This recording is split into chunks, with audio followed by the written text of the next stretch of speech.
Yeah. Okay. Picking up with where I believe we left off, page 112 in the book or line 2069 in the text. We are going to try, cross your fingers, pray to crystals, whatever. We are going to try to finish Beowulf, which means I'm going to have to skip a lot. If we don't, I'll send a video, because this is probably going to bog me down a little bit. So, around 2069, to the end of that fit, Beowulf's talking to Helac about the battle with Grendel. And he's just relating material, essentially, that we have seen, with one exception. We already talked about Thursday, when Beowulf tells the story of Raywaru and her marriage to ENGL, et cetera, and what's going to happen as a result of that. Here, Beowulf gives us information we did not hear before. He names the person who was killed, right? Line 2076. The attack came first against Honshu there. And you got a footnote explaining that the name Hond, S-C-I-O, means hand, shoe. What is a shoe you wear on your hand? A glove, okay? Spelled modern English this way, but in Old English, it's spelled this way, G-L-O-F, which is exactly what the text is going to say later on, is going to use to describe the bag that Grendel carries on his hip, if you want, okay? So, the attack came first against Honshu there, deadly to that doomed man. He fell first, a girded champion. Grendel was that famous young retainer's devourer, gobbled up the body of that beloved man, blah, blah, blah. So, he intended, none the sooner did that slayer mean to leave that gold hall empty-handed, but in his mighty strength he tested me. Okay?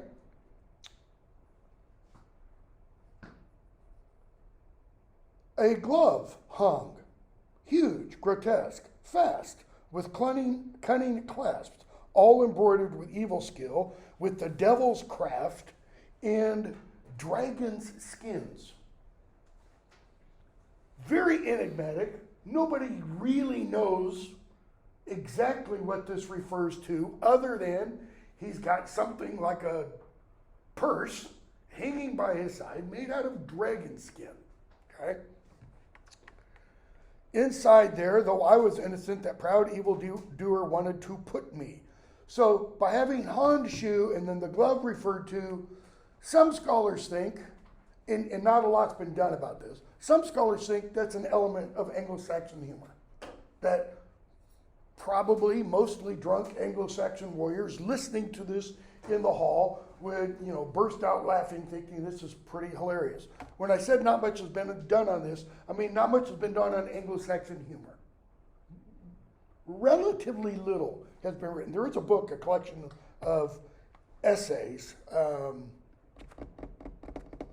can't remember the name of the editor, but not a lot else, okay?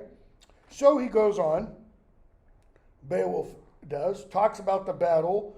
I'm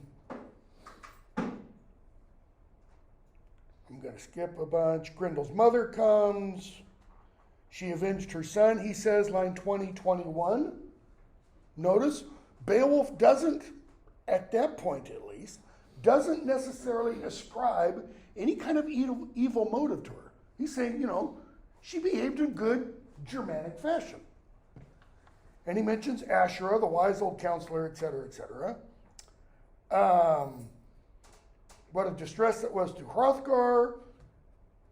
Beowulf avenged the death of Asherah, etc.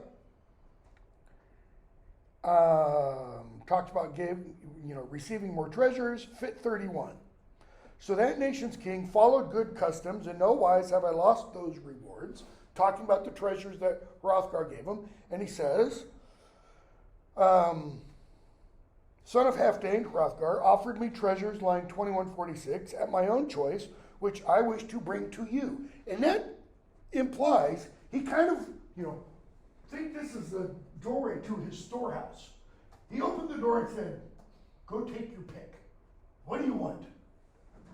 Treasures at my choice. All right?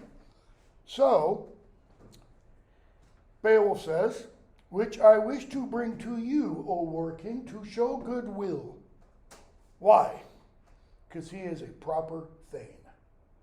When Thanes go and fight for their lord, all the reward, all the treasure that they win in that battle, they bring back to their lord and essentially set it at his feet. It's up to him to determine how it's going to distribute it. Okay? And then he says, I have few close kinsmen, my Helak, except for you. What is this an example of? Litotes. He has no close kinsmen except for him at this point. Okay? The reason I say at this point is because with Beowulf's dying breath, he's going to talk about Beowulf as being the last of his kinsmen. Beowulf probably is not born at this point. Okay? So, he has all the treasure brought in. He talks about it. He mentions, that Harogar, the king first had it. That is some of the treasure that Beowulf has received. Remember, I don't have them up here because they're not going to be important later on. Got to get the right name.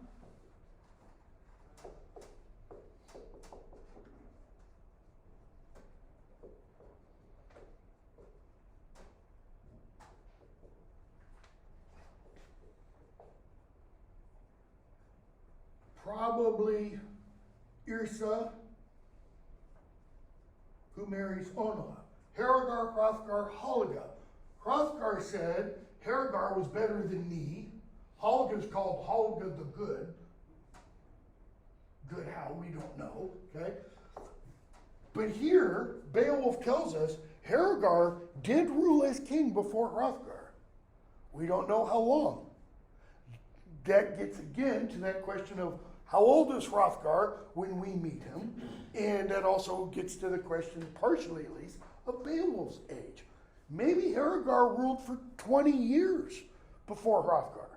That would probably tell us Hrothgar's probably 40 before he becomes king. And then he has 50 years. And then 12. There's a good reason why he doesn't fight Grendel, okay? Probably can't even hold a sword anymore. So, he goes on and talks about that. Tells him, use all well. And then the poet says, then as I've heard, and that's a phrase that's used throughout the poem. This as I've heard. It's almost like the poet, is gathering information for creation of this poem. Okay?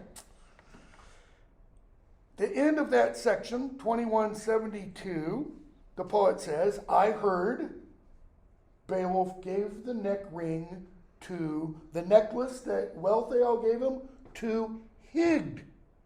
He doesn't give it to Helak. He gives it to Helak's wife. The same neck ring that Helak will be wearing when he goes on his Frisian raid. As of this point in time, he hasn't done that Frisian raid yet. Okay? So, Wealhtheow also had given him treasure, horses, etc., etc. So we're told, 2177. So the son of Ecgtheow showed himself brave, renowned for battles and noble deeds, pursued honor, by no means slew. Sorry, I've said 2 or 3 times that Beowulf says it. It's the poet that says this. By no means slew, drunken, his hearth companions. So the poet tells us Beowulf didn't slay his hearth companions.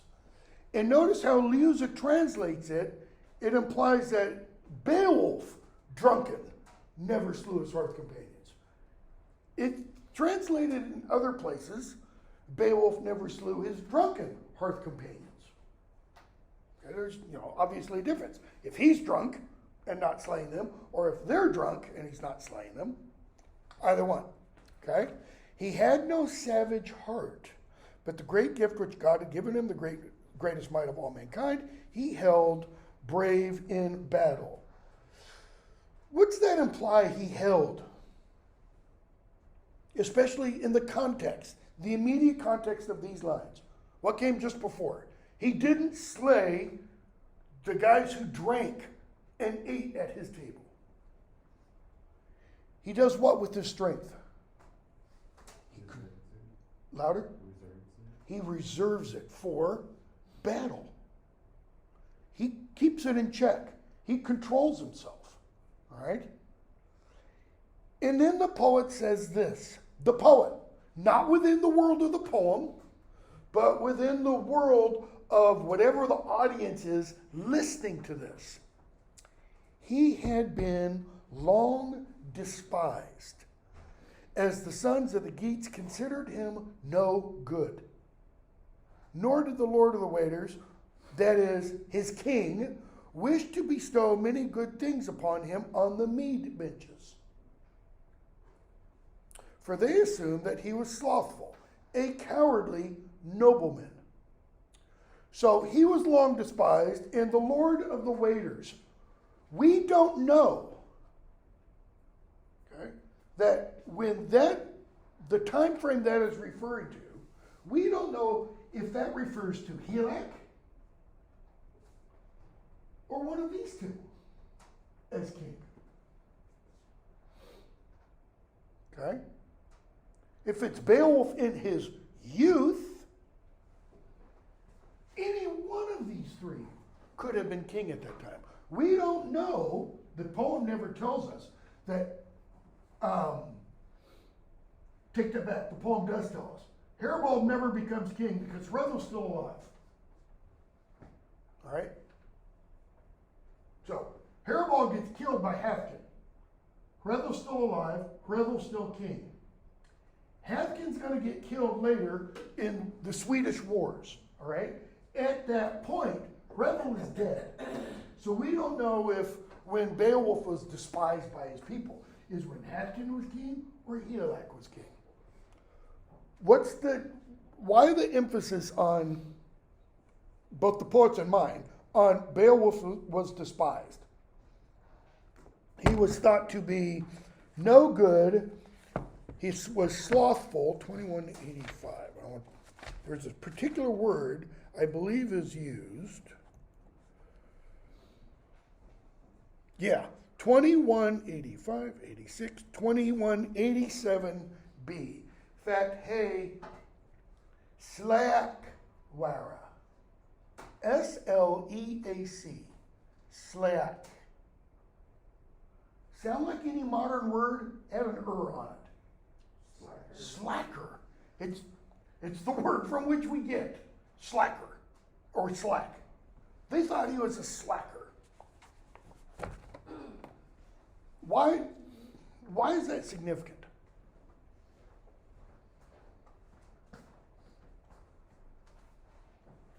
When Beowulf arrives at Hrothgar's hall, and Hrothgar says, I knew him being a boy, and we've heard these tales about him, strength of 30 men, in each hand grip, etc. Beowulf recounts deeds from his what? From his youth. Okay. What's the most important? Well, Beowulf recounts deeds and Unferth recounts deeds, right? Beowulf's the deeds that Beowulf recounts are what? Great, okay. He slew a tribe of giants. He captured 5. He fought water monsters, sea serpents. Okay. Those are all what kind of deeds? Heroic, mighty, etc. The deed that Unferth challenges him with is what? Risky, imprudent, stupid. It's a swimming contest, right? And Beowulf said, yeah, we were boys. We did it for pride. Juxtapose those events with this passage. They thought he was a slacker, no good, that he was cowardly. Can you... Are they saying that maybe he wasn't using his strength for the right reasons? Okay, possibly. Can you rationalize the two? Can you resolve the seeming contradictions? Kind of. I mean, because his father was in exile. If his father is in exile, then that may leave some harsh feelings about Beowulf being his progeny. Okay, like father, like son. But his father wasn't a slacker. Maybe he just didn't do it because, like you said, it wasn't battle and he used all the strength for battle. Okay. How about what's the motivation, possibly, entirely reading into it, maybe, for the swimming contest? To prove himself at all. If everybody thinks he's a slacker and he's no good, what better way to prove yourself than to do something apparently nobody else has done before? Okay? The implication, I think, is Beowulf does that before anything else. And what's one of the things that happens during that swimming contest? He tells us in that thing, I'm pretty sure, 9 sea monsters. It's like that's his coming out party. That's his, debutante's ball, so to speak, where he proves his strength. And from there on out, it's blood and gore all the way. Okay? They thought he was never going to amount to anything. Reversal came to the glorious man for all his griefs. What's another phrase for reversal?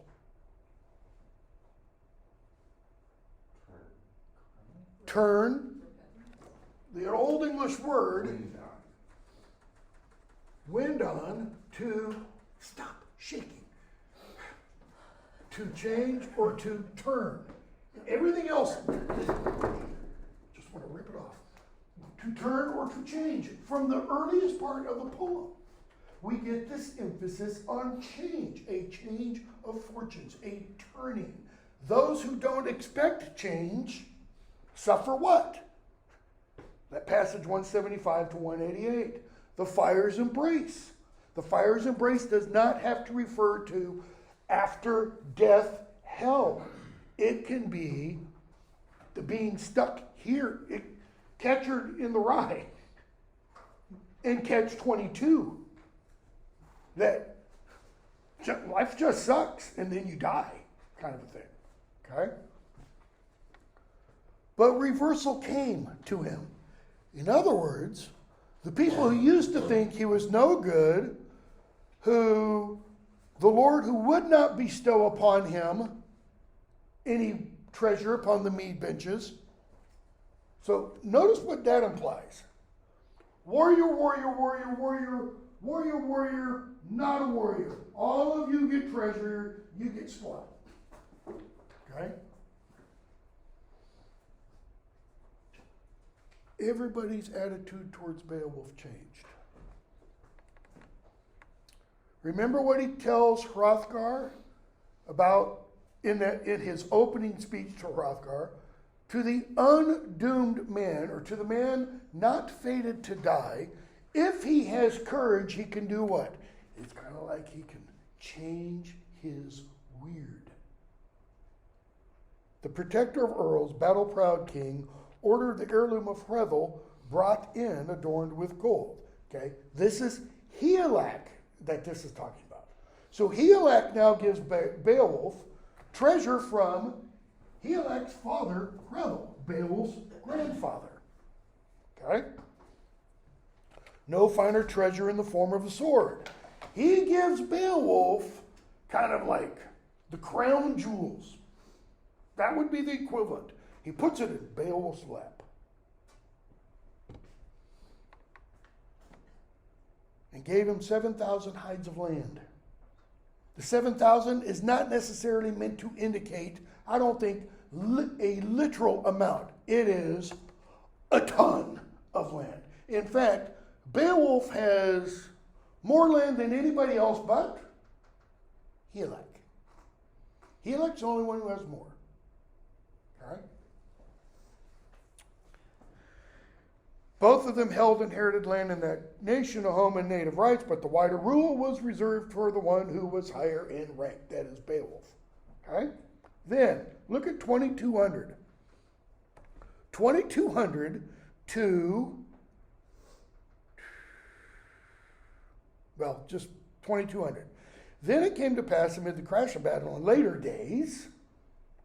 When in later days? We don't know.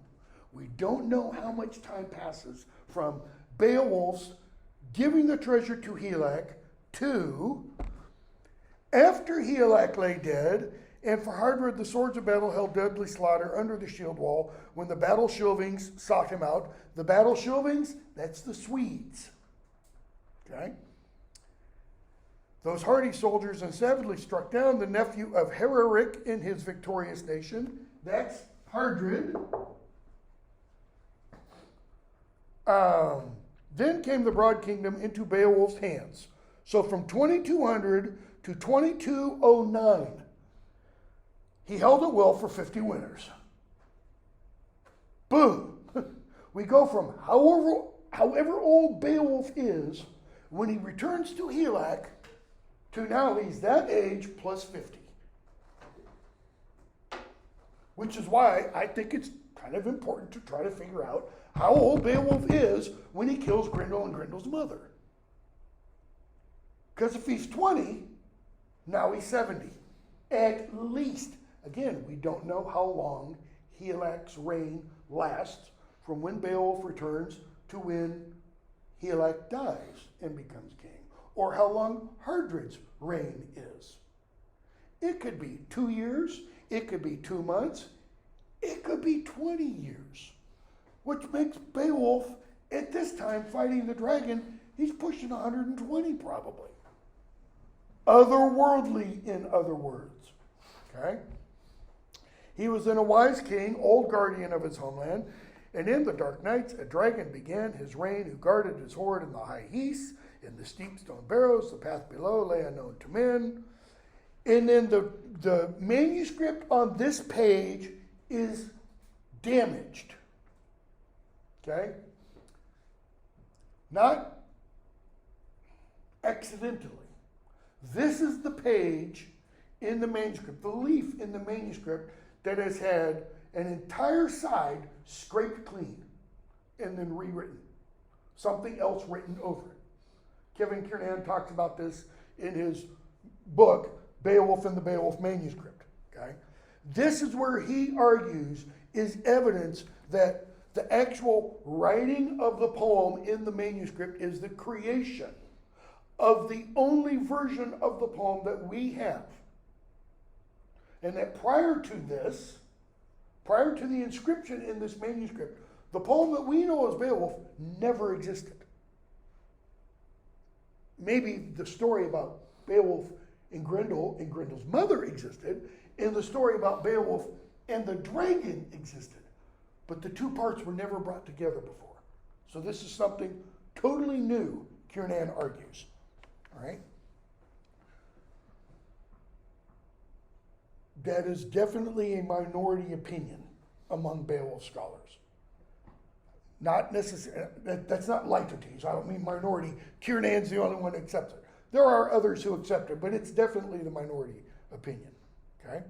So, we get introduced to the source for Tolkien's, well, Smaug and The Hobbit. I was going to say Tolkien's Beowulf, but it's not. It's The Hobbit. Because what happens? A guy breaks into the dragon's hoard, and he steals a cup. The guy who breaks in is a slave or a captive, however you want to define those terms. Okay? He steals the cup for what purpose?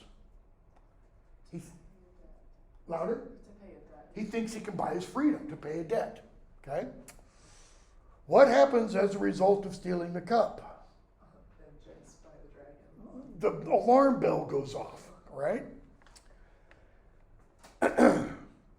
We're told 22:30 and following, a lot of treasures in this cave called Earth Hall, okay? Rich legacy of a noble race, trying 22:35. 22:36, in earlier times, death had seized them all. And he who still survived alone from the, notice, a last survivor, like we saw in The Wanderer, as we're going to see at the end of Beowulf. In earlier times, death had seized them all, and he who still survived alone from that nation's army lingered there, a mournful sentry, expected the same.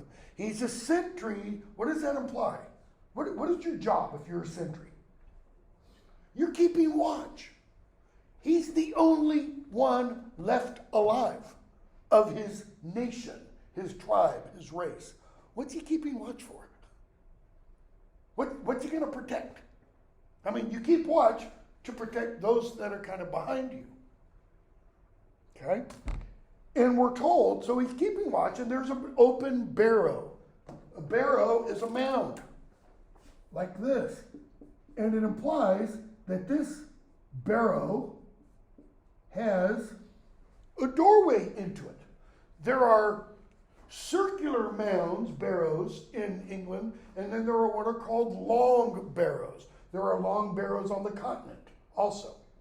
Date back to 3,500, 5,000 BC. All right? So there's this barrow there near the ocean, in an open field near the ocean waves, new on the cape. That is, this barrow has just been made by somebody. And this last surviving guy of this race of people does what? He takes all the wealth, all the treasure of his people, and he takes it inside. And he puts it inside this barrow. The plated gold, the guardian of rings, a share worthy of a hoard. And this guy now speaks. So the poet, the Beowulf poet relating the entire story, now gives voice to this last survivor. This is called the Lay of the Last Survivor. Lay meaning song. Okay? And notice what it is. It's a burial. There's a really good article, can't remember the author, about the 4 burials in Beowulf. Okay? Scyld, Beowulf himself, this, and there's another one that I'm drawing a blank on. Hold now, O thou earth, for heroes cannot the wealth of men. And you could almost just stop right there. I think I've repeated more than once in here. J.R. Tolkien, in his essay on Beowulf, Beowulf, the Monsters and the Critics, says all of Anglo-Saxon literature is about one main theme, the death of man and all his works. Notice what the last survivor says. Hold now, O thou earth, for heroes cannot. The death of man, the wealth of men, and all his works. In other words, what's going to happen to the treasure that the men fought for? What does it get them in the end? A grave. And what will it prosper their descendants? Nothing. Lo, from you long ago, those good ones first obtained it. Whoever first dug the gold and silver out of the ground, death in war and awful deadly harm have swept away all of my people who have passed from life and left the joyful hall. Now have I none to bear the sword or burnish the bright cup, the precious vessel, all that host has fled. That is eerily similar to language in The Wanderer. You know, in the Ubi Sunt motif, where is now, where is now, where is now? And we're told they're all in the grave there. So, now must the hardened helm of hammered gold be stripped of all its trim. The steward sleep who should have tended to this battle mask. So too this warrior's coat. And so it's like he's talking to the pieces of armor as he goes in and sets them down. Notice what's going to happen to the helmet. The hardened helm of hammered gold be stripped of all its trim. The trim is probably the non-gold, non-metal part. Helmets weren't all made out of metal. Part of the cheek flaps were made out of leather, and the gold was attached to it. Well, that leather is going to rot very quickly. The steward sleep, who should have tended to this battle mask. So too this warrior's coat, which waited once the bite of iron, molders like its owner. The coat of mail cannot travel widely with the war chief beside the heroes. Harp joy have I none, no happy song, nor does the well-schooled hawk soar high through the hall. Why? Because there is no hall. The only hall this guy has is the barrow. Savage butchery has sent forth many of the race of men. And by no means do most scholars read that last line as litotes. I do. Many of the race of men? All. Everyone dies. And war leads to all. What causes war in this society? Both the society of this particular last survivor in the larger Germanic society. One word, starts with few and ends with du. Feud. It always ends like this.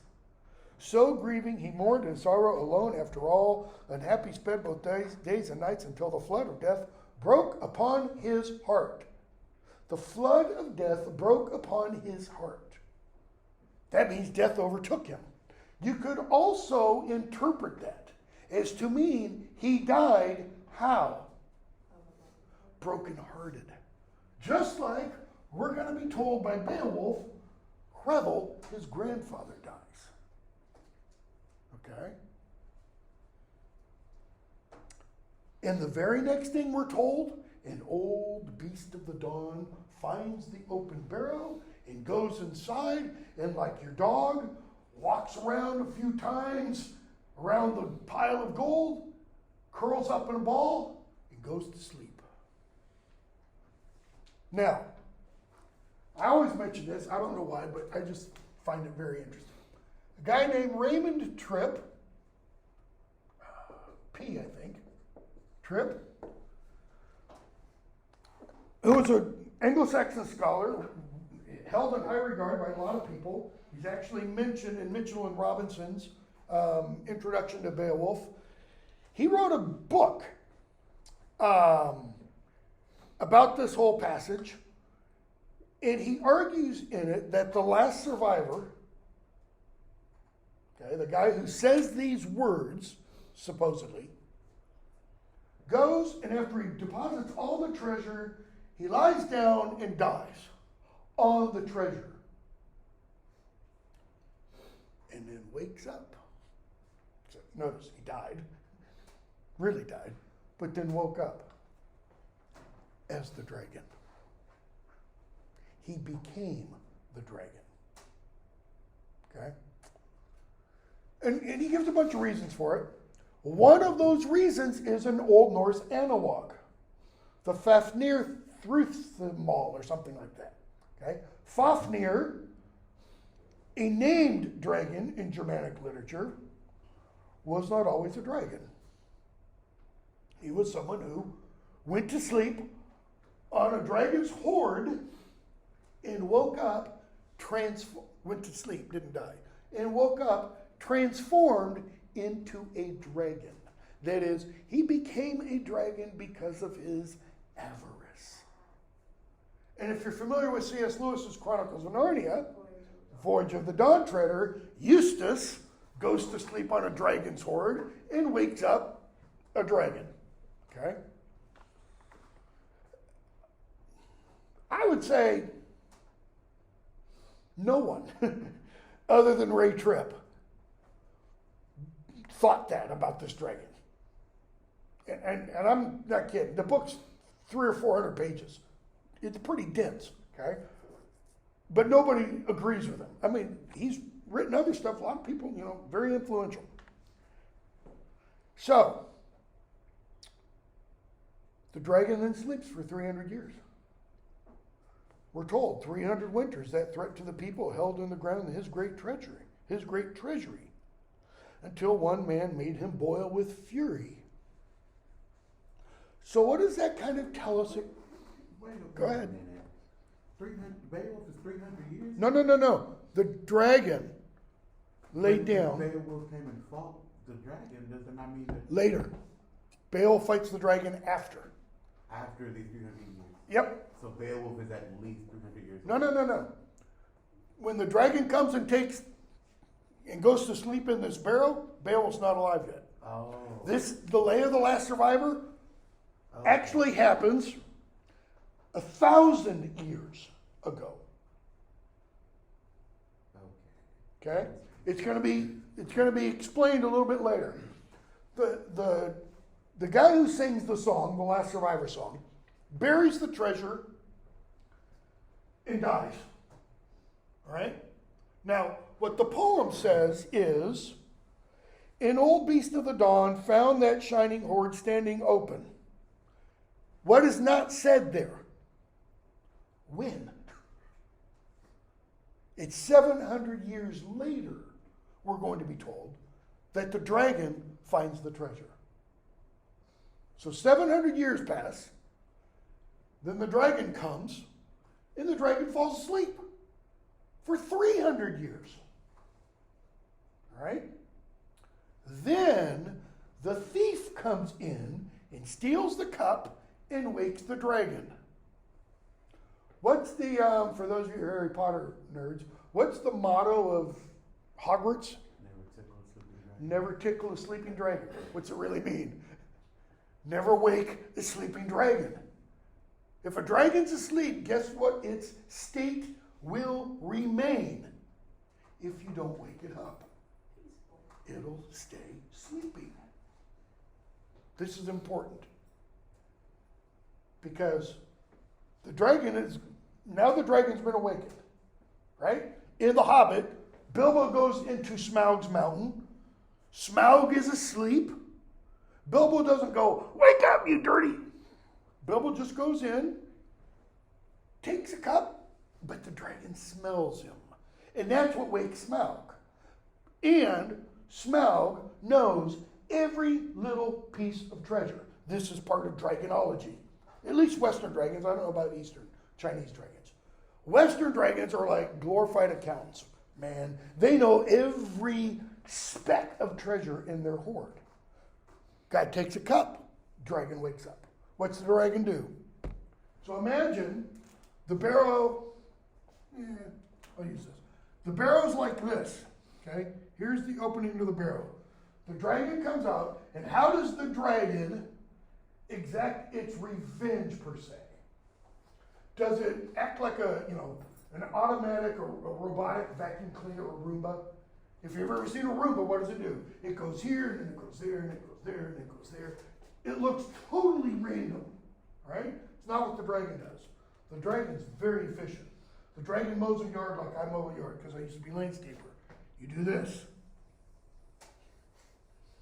And he probably overlaps just to make sure. And what's he doing? I mean, he's just spraying flame and fire everywhere. Why? Because the dragon figures, well, anybody within this radius is going to be torched, including the guy who stole the cup. So the dragon does this, all right? That's the Fit 33. Then that strange visitor began to spew flames and burn the bright courts, etc. But let me back up a little bit. So the hoard is looted, line 2283, all right? The guy who looted the hoard, we're told, was granted favor. The cup did buy his freedom, apparently, or at least paid off his debt. When the dragon, top of column 2, page 115, 2287. When the dragon stirred, strife was renewed. Now we're told Beowulf had 50 years of peace. Now the dragon comes. Hrothgar had 50 years of peace. Then Grendel came. Grendel's mother ruled her hall for 50 years. Then Beowulf came. Kind of implies what? If you rule for 50 years of peace, you better start preparing for that 51st year. Okay? What does it really mean? Don't get complacent. Don't get complacent during years of ease. Look, here's an example of relevance. The United States, the West, collectively. Berlin Wall fell when? 1989. What did the Berlin Wall symbolize? What did it represent? The Cold War. The division between the United States and its allies, Soviet Union and its allies. Soviet Union crumbled in 1990. Bill Clinton elected in 1992, largely on what kind of promise or what kind of belief system? That is gone. That is done. The old world, the old order is gone. Even George Bush the first talked about a new world order. You had people writing articles, a famous article, The End of History, by Francis Fukuyama, okay? Historian. Why? Because it was suggested now we can turn away from all of our arms buildup and we'll have this massive, to use the terminology that was used in the early 90s, peace dividend. We can spend on social domestic programs, et cetera, et cetera. What happened 1 year into, not even 1 year, 2 months into Bill Clinton's, not even 2 months, month and a half, into Bill Clinton's tenure as president. The anniversary was just 2 days ago. No, that was before. February 26th, 1993, the first World Trade Center bombing. Guy drove, big old truck, down into the basement. It blew a hole 200 by 100 feet wide, 70 feet deep. First World Trade Center bombing. There was no end of history. There was no peace dividend. Because 4 years after that, you had the Khobar Towers bombing in Saudi Arabia. And then you had the embassy bombing in Tanzania. And then 2000, you had the coal bombing. And then September 11th. In other words, we kind of thought, we, the United States collectively, kind of thought, oh, we're going to have this great era of peace. The poet is saying, no, you always need to be prepared for what? Change. Okay? So, we're told 2293 and following, what happens? The dragon goes out, it searches, it tries to find somebody's footprints, it doesn't, and then he comes out the next evening and spews flames. All right? He does this, and then he goes back to his horde, we're told, 23:19, then hastened to his horde, his dark and hidden hall before the break of day. He had surrounded the people of that region with fire, flames, and cinders. He took shelter in his barrow, his walls in warfare, but that trust failed him. What has the poet just told us? The dragon is going to die. What did he do? He put his faith and trust in his protection. Just like the United States used to put its faith and trust in what protection that we thought we had? Atlantic Ocean, Pacific Ocean. Canada, they're not going to hurt us. South America, they're not going to hurt us. Okay? We were an island refuge, so to speak. Until a couple of airliners, proved that wasn't the case. To Beowulf, the news was quickly brought of that horror that his own home, best of buildings, had burned in waves of fire. What else was called best of buildings? Herod. And it was foretold at the ribbon cutting ceremony what was going to happen to it. It would burn in flames. Okay? The gift throne of the Geats, 2327. Just curious.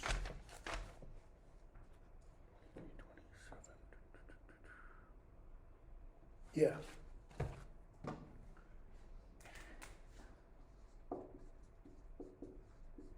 Yiftstol, the exact same word that we were told when Grendel starts coming that Grendel can't approach. The Yiftstol, the gift throne. Except here it's used in reference to Beowulf's hall. It's not just a chair. Okay?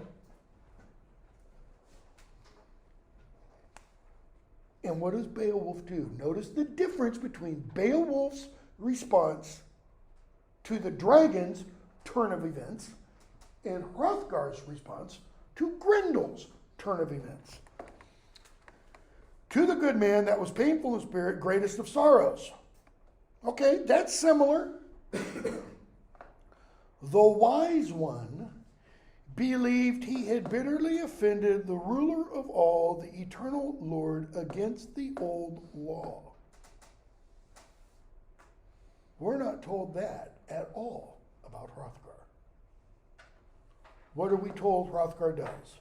The greatest of sorrows, and he sat in mourning. That's it. Beowulf goes one step. Bad thing happened. He thinks cause effect. What caused this effect? And he thinks I caused this effect. I did something what? Wrong. He thought he had bitterly offended the ruler of all, the eternal Lord. And again, Germanic custom, Germanic fashion, Germanic mythology. There is no ruler of all, there is no eternal Lord. That is a monotheistic idea. Okay? Against the old law, that is against the old English is actually something like against the old rightness, against what is right. Are we told anything at all about what Beowulf thinks he did wrong? No, we're not. It's not implied at all. Just his breast within groaned with dark thoughts. That was not his custom.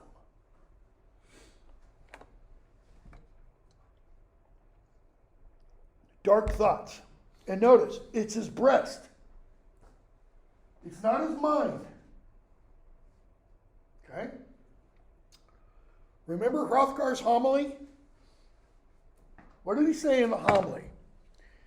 He talks about a guy who is favored, okay, who's given control of people and land, who grows up to have a mighty troop of men, who thinks everything's going great and it will never change. And the soul's guardian falls asleep.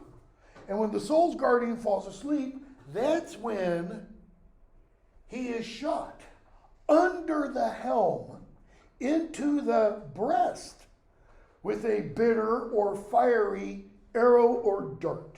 And the slayer of souls attacks him. So that he does what?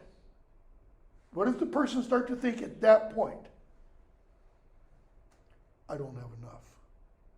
I need more.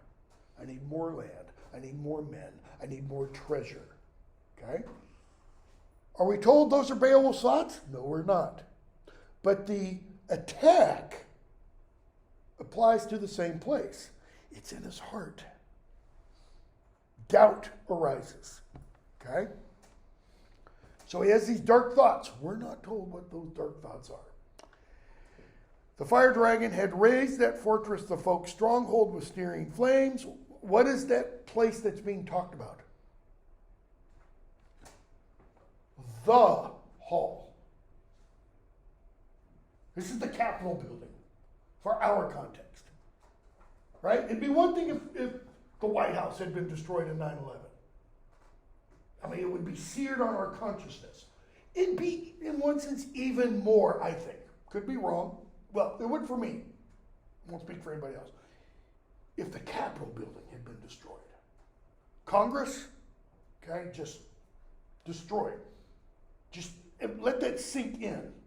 It was bad enough the Pentagon was attacked, World Trade Center went down, but the seat of our entire governmental system, so to speak, okay, that's what is destroyed.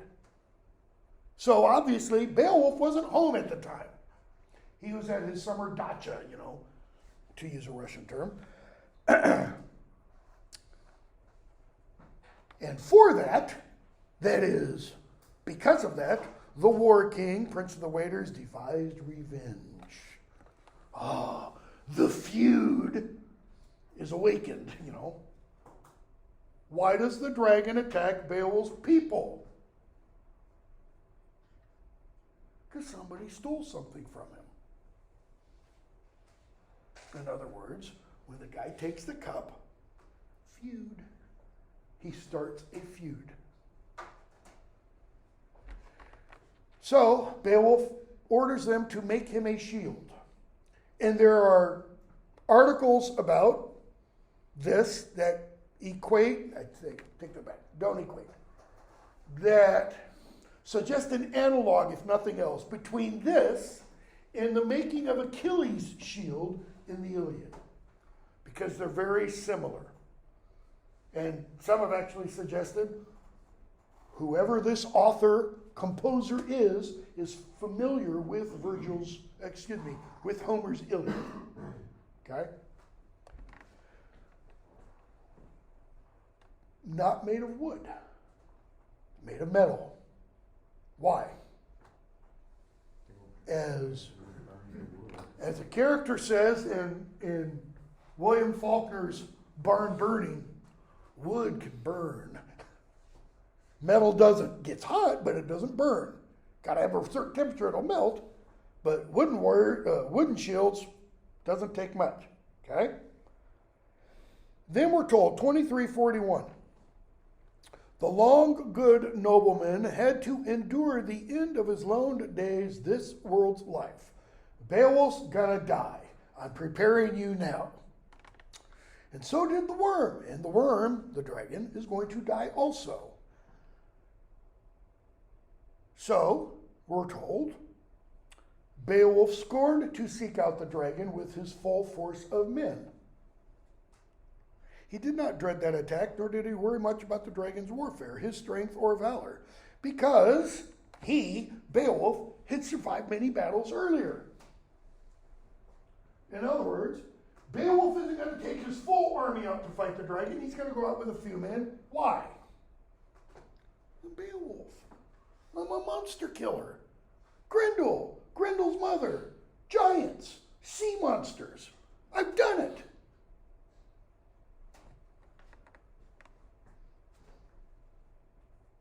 It was not the least of hand-to-hand combats when he... What? I mean, we're supposed to be getting ready to fight the dragon, and now we're going back to, in one sense, ancient history. For most of us, 50 years ago, ancient history. Okay? For me, it is actually history because I remember it. I was there. For you, it's not history, so to speak. And he gives us, this is what now? This is the second allusion to Higelac's Frisian raid. Okay? And it goes on pretty long. It was not the least of hand-to-hand combats when Hygelac was slain in the chaos of battle, the king of the Geats, the lord of his people, in the land of the Frisians. The son of Revel died sword-drunk, beaten by blades. That is, drunk, filled with swords.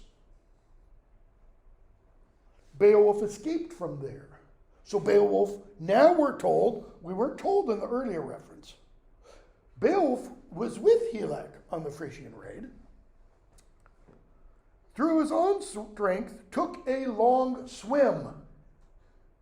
This is one of those passages that, and I can't remember the author.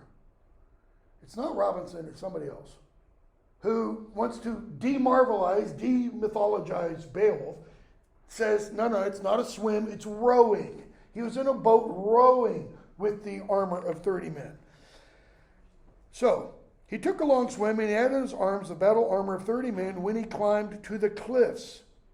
That's probably referring when he climbed to the cliffs of the land of the Geats after he had swum across the ocean with 30 mail shirts in one arm, dog padding. Okay?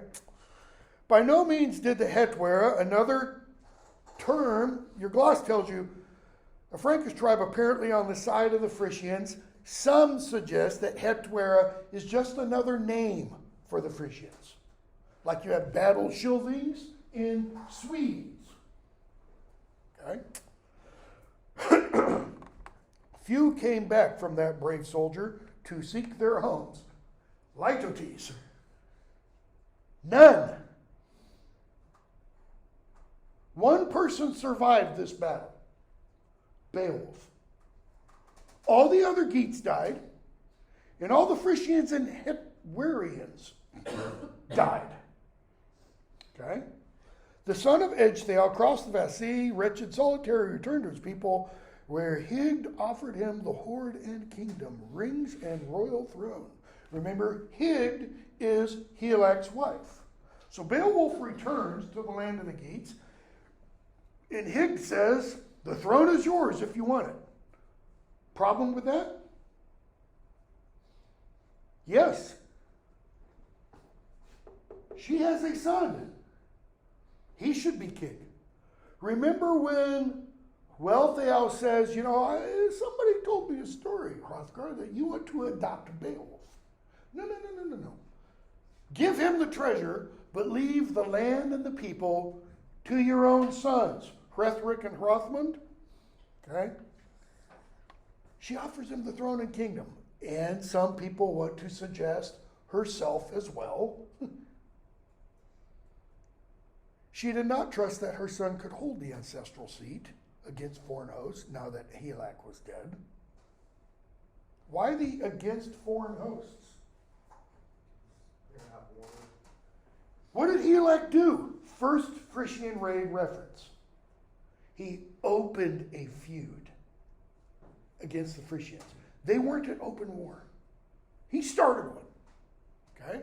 So now that a bunch of Frisians have died in that battle, it's like the rest of them are going to want revenge. And she's like, Hardred can't rule. The implication is he's too young. So she offers it to Beowulf. And we're told, but they could not prevail upon that prince at all, that he should become lord over Hardred or choose to rule the kingdom. Yet he upheld him in the folk with friendly counsel, goodwill, and honors until he was older. What does that mean, he upheld him? It means Hardred is sitting here, stack of phone books on the seat so that he can sit up and look over the desk.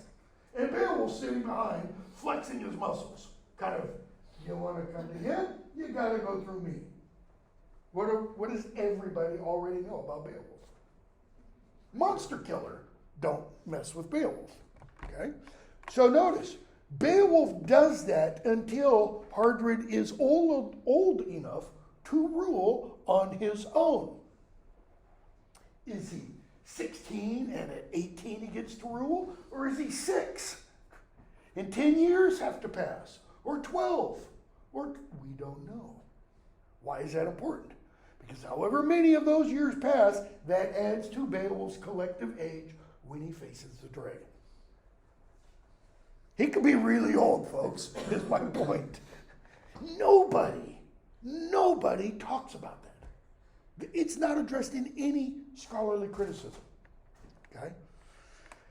Then we're told, wretched exiles.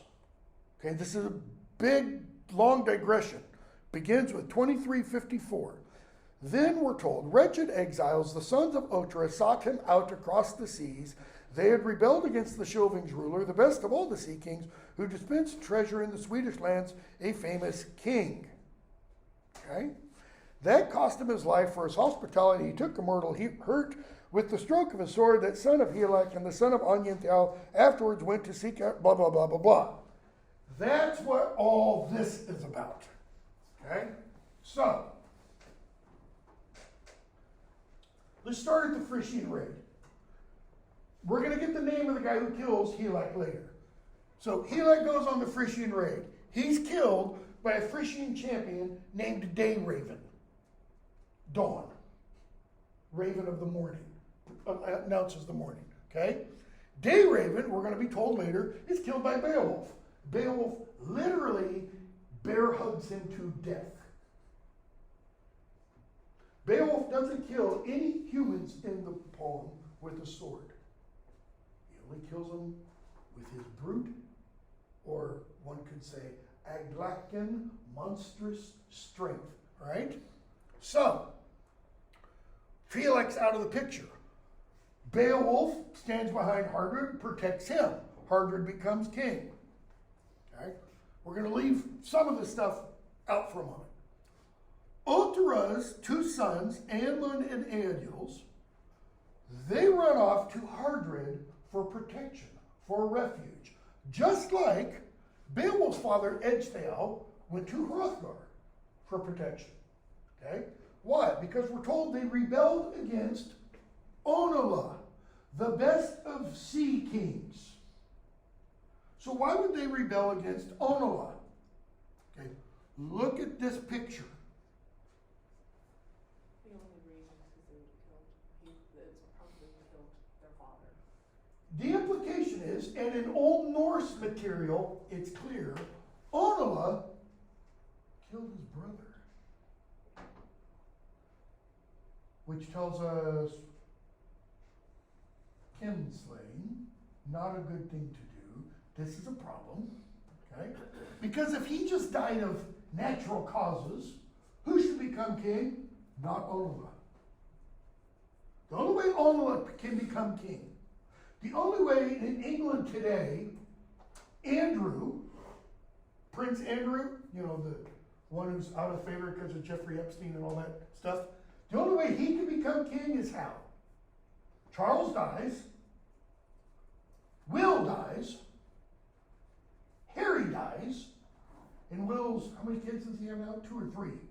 And his kids all die. Will's kids all die. Because if Prince William dies and his kids all die, next in line isn't Andrew, it's Harry.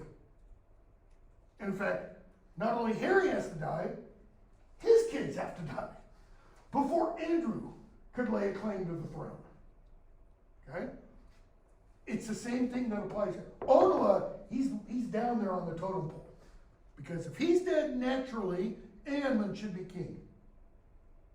If he's dead naturally, Eadil should be king. Then Onela gets to claim the kingship. But that's not what happens. They flee, okay? Hardred gives them protection. Onela then attacks the Geats. Okay? And Onela, Weston is a warrior for Onela. Okay? Gotta make sure I get this right. Son of Weston. They attack the Geats, and Onela kills Eamund. Alright? Take that back. Onela kills Hardred, Beowulf's king. This is after Hardred has become old enough to be king on his own. Weston, who is Onela's like right-hand man, kills Eamund. Alright? Why is this important? When we get to the end of the poem, Beowulf's dead, a messenger brings word to the Geats, Beowulf's dead, and then the messenger gives a prophecy. And the prophecy is, we better start packing our bags, because now that Beowulf's dead, this is going to happen. Frisians are going to attack. Why? Old feud, because of Helak. The Swedes are going to attack. Why? Because of this. Okay? We're going to talk about this in a moment. And the Heathenbards are going to attack because of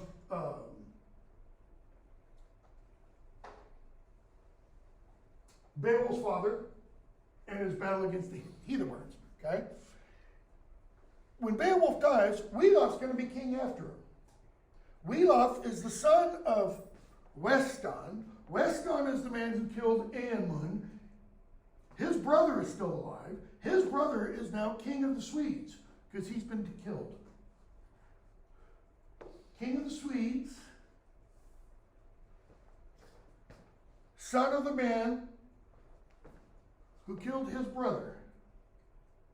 Feud. Swedes are going to attack. See how complicated and intertwined the feud becomes? It's like cancer. That's probably what the poet's pointing out. The poet is pointing that out. An awful lot of scholars are like, no, this is good Germanic heroism. It's, rah.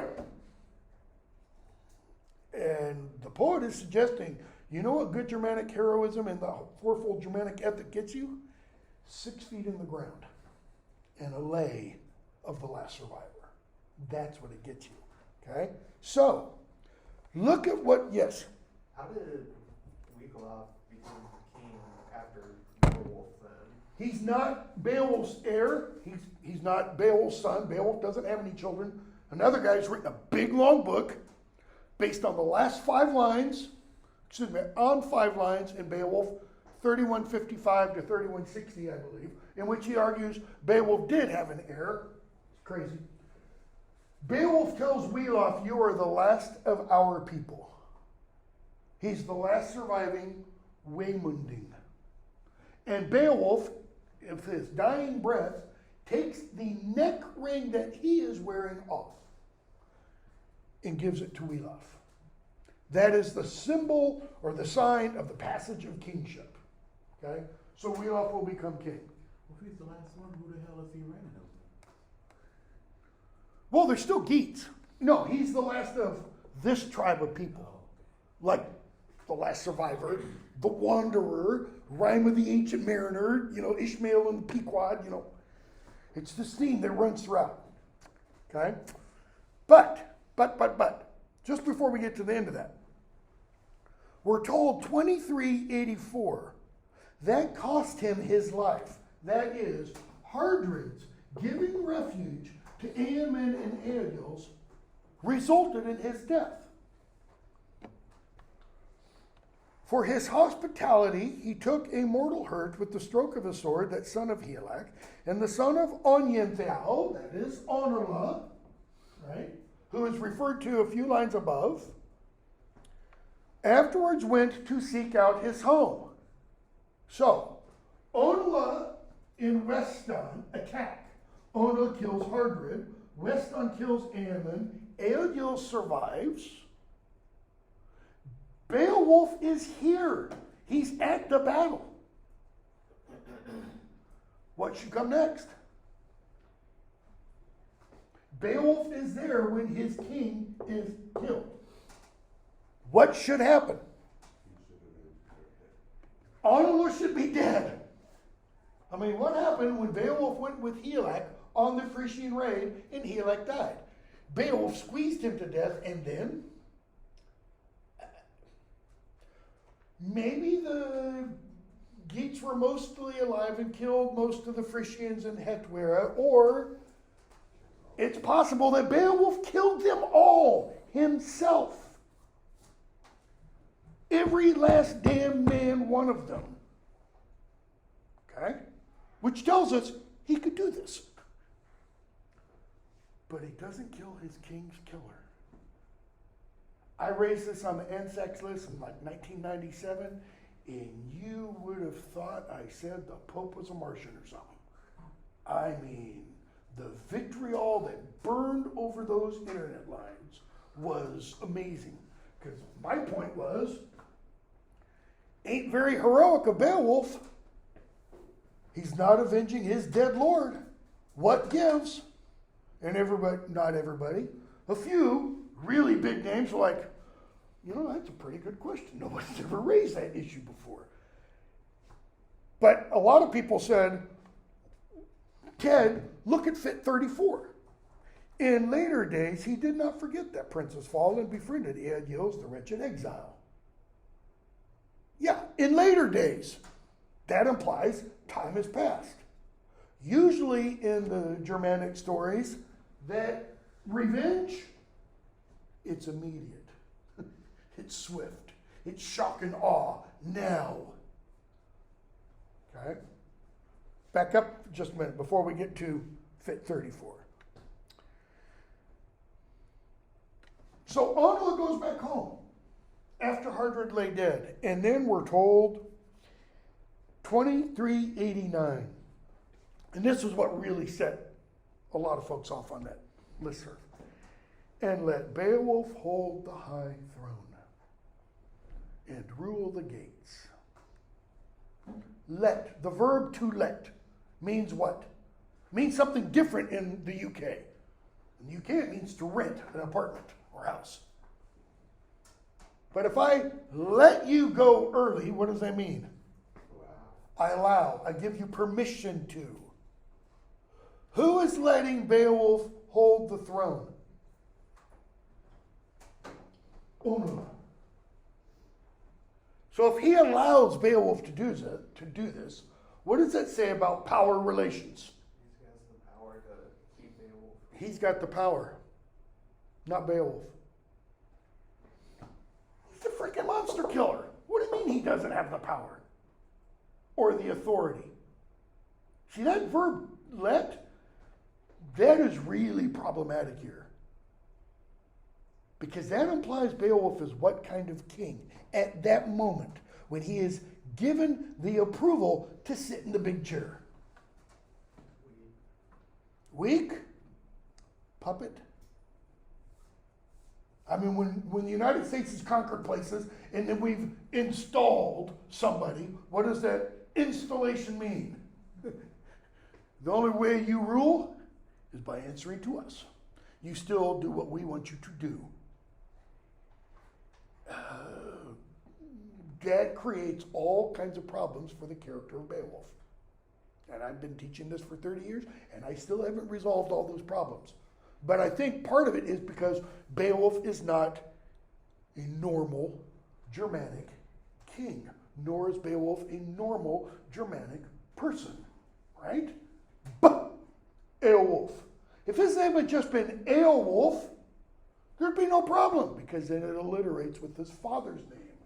Edged it, but he's different. He's big, capital O, other again. And then 2390, the second half of the line. That was a good king. It's the third instance in the poem. Fact was god kinning. I, and a lot of others, argue this is referring to Onula. It's not referring to Beowulf. Quite a few scholars say, no, because what comes immediately before that? Well, Beowulf does. Yeah, but the entire context of those lines from essentially 2379 to 2390, it's referring to Onula's actions, not Beowulf. Onula is the good king. But, next fit, Beowulf remembers the death of his lord, and he helps ENGL over here. And ENGL does what? He gets revenge on Onula. Kills him. Okay? So now, ENGL, put him up here, now ENGL is king of the Swedes. So, when Beowulf fights the dragon, ENGL is king of the Swedes. Okay? He doesn't have a beef with the Geats. Why? Because Beowulf is king of the Geats. Beowulf's about to die. Beowulf's going to become king of the Geats. Now there's a problem. Why? Because Beowulf's father killed ENGL's brother. Strife is renewed, as the poets like to say. Okay?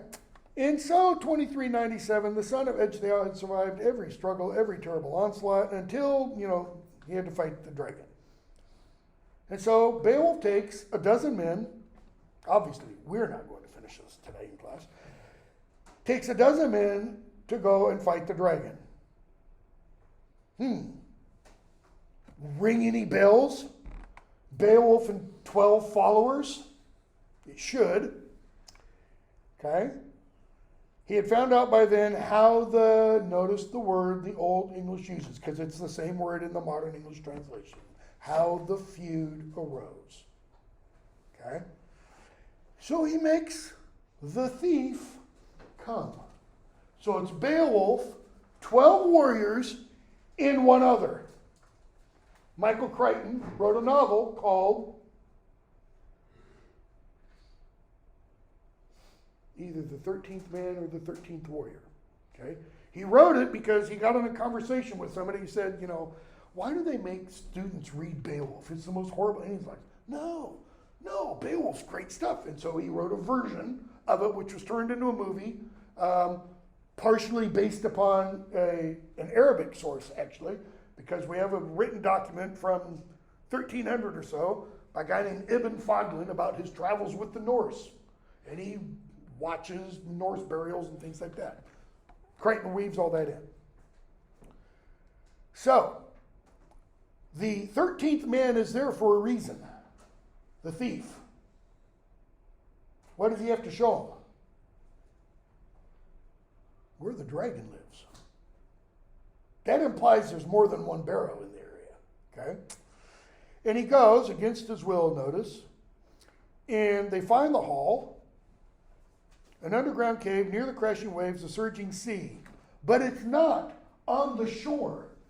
It's not like you can go to various, coastlines and see a cave right there, down there at ocean level. This is up on a cliff top, overlooking the ocean. And interestingly, water flows out from this cave. Notice Beowulf's battles. Okay? Sea monsters, ocean.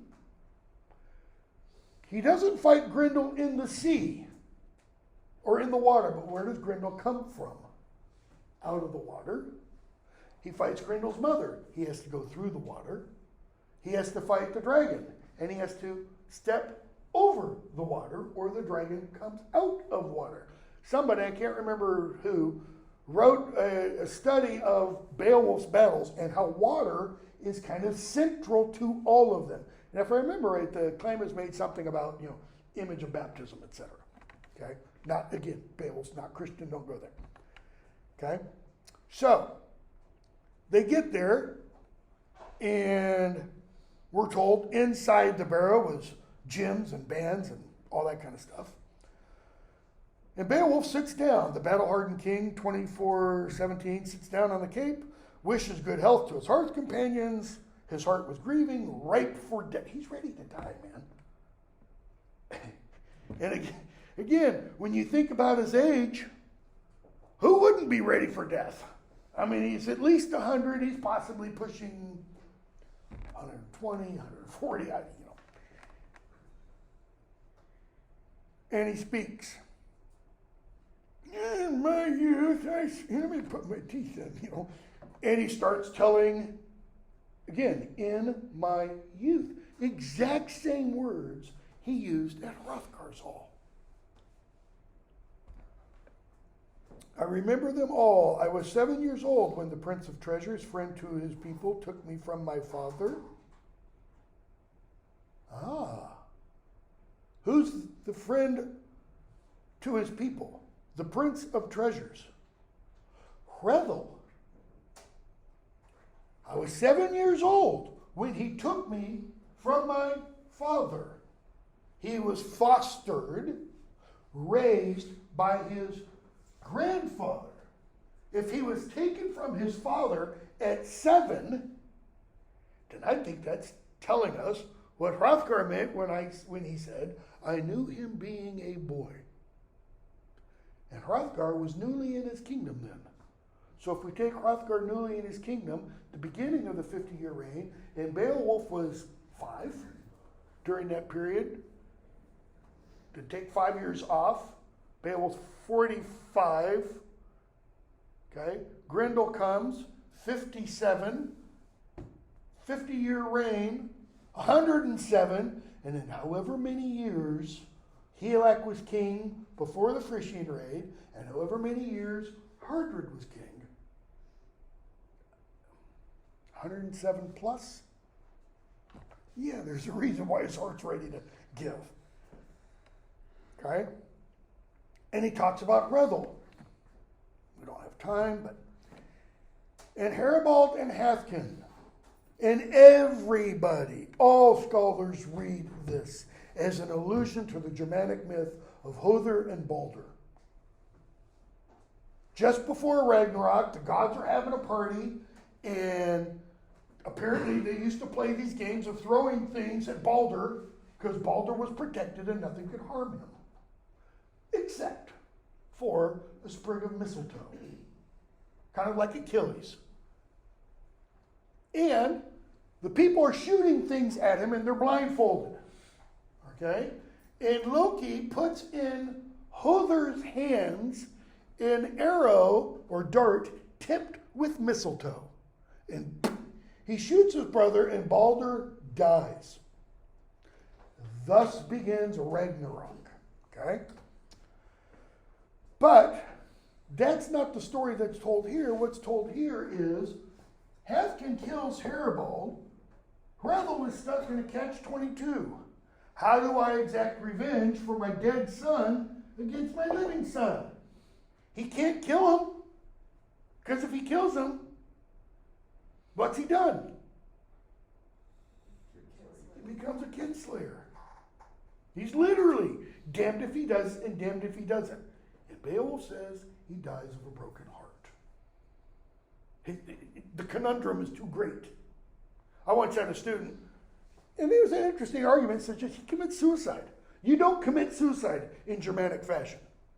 Ancient Greeks did, not the Germans. They're like, face life, etc. Okay? Then we get a long passage. Okay? Hathkin attacks the Swedes. Okay? We're told he deprives Onyental's wife of her gold. Maybe I'm just a dirty old man. I think that's a euphemism. I think it means he rapes her. And Onyental wants revenge. So they attack the Geats. Hathkin gets killed in that battle. So now Helac is king. Okay? Beowulf's involved in that battle and such. So we get a bunch that we can skip.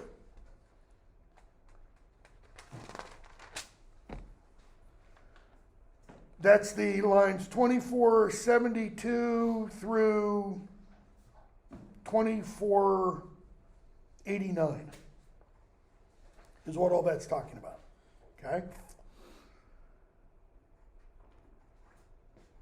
2501 is when he talks about killing Dayraven, champion of the Hugas, another name for the Frisians, when he slew Helac. And then 2510 and following. I have survived many battles in my youth. Why doesn't he talk about any in his age? 50 years of peace. 50 years of peace means what for his warriors? 50 years of peace. Warriors get battle hardened from battle. Okay? They really learn tactics through having to survive. Okay? And so he says, I will seek out one more feud. If only that evildoer will come. Sounds like George Bush. I hate that translation. Evildoers, if that evildoer will come out from his earth hall. So what does he do? He goes to the entrance of the hall, the hoard, and he yells something. We don't know what he yells, but we're told the dragon recognizes the voice of a man. This is one of the things Ray Tripp uses as justification. The dragon wouldn't recognize the voice of a man unless he had once been a man. Like Beowulf says, "You dirty old slimy son of a filthy worm." He called my mother a worm, you know. And it's 9:25, so we will stop there. I really don't want to, but yeah, I'll have to send a video. I'll post a quiz. As of right now, we're not having class on Thursday. Okay, that might take 1 minute. Possibility we will. I will send an email, D2L announcement. Today's what? Tuesday. Tomorrow, late tomorrow afternoon or evening. The only possibility the only reason why we may not is I may have had a concussion. I know I had a concussion on Sunday, so the surgeon might say, "No, we don't want to put you under the knife when you have a concussion." In which case, I won't have surgery and we will have class. Look for it tomorrow. I'll put up a quiz, and we need to have the exam over Old English. I'll put up the exam also. It would cover everything from Old English, okay? I'll put up a quiz to cover the last 2,000 lines or so of Beowulf also, but I won't have the exam due until like the Wednesday after spring break. So you can go off and do whatever. And then worry when you come back. Okay. Stop.